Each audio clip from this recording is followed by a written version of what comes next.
आज good morning सबैजनालाई। आज चाहिँ म त बङ्गालीकोमा खाना खान जाँदैछु है त।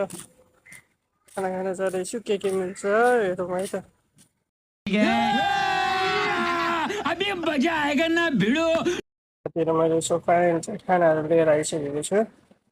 अनि खानामा चाहिँ खसीको मासु, आलु मिसाएको छ। अनि त्यसपछि गोपी आलु मिसाएको छ। आज चाहिँ मैले बाहिरबाट खाना खाएको होला। म खान्छु।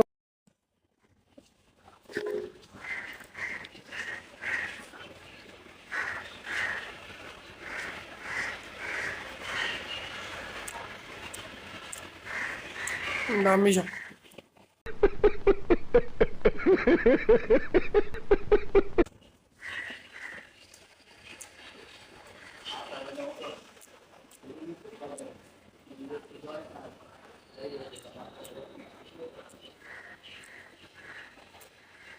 आलु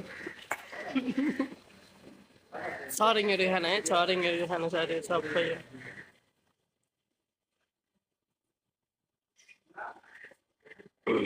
आज चाहिँ होटलबाट खाना चाहिँ खै नपुगेर पठाएको हो कि अपुग पठाएको हो कि के भएको खानै पुगेन।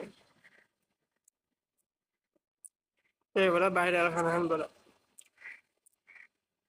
एमा फेरि नुनै लागेको गाह्रो छ हो। मान्छेहरूलाई विदेश गर्न सजिलो छ।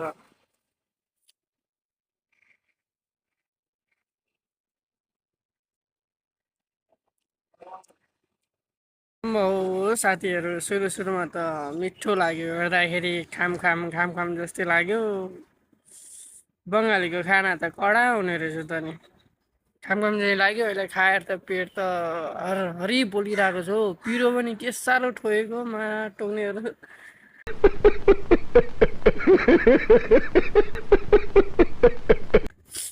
पिरो पनि पुरै धुलो खुर्सानी, प्याकिङवाला खुर्सानी, धुलो खुर्सानी दह्रो पेलिदिन्छ क्या। रातै रातो हुन्छ। अघि तपाईँले पनि हेर्नु भएको होला भिडियोमा।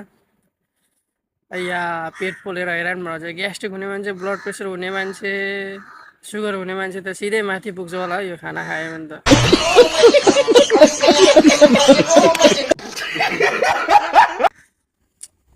पानी दह्रो पेल्नुपर्छ ल साथीहरू। बजारतिर लाग्छु। सबैजनालाई मिस यु है त। ह्याप्पी फ्रेन्ड, सबै ह्याप्पी फ्रेन्ड, टिकटक फ्रेन्ड। किनभने यो भिडियो म टिकटकमा पनि हाल्छु, फेसबुकमा पनि हाल्छ नि त।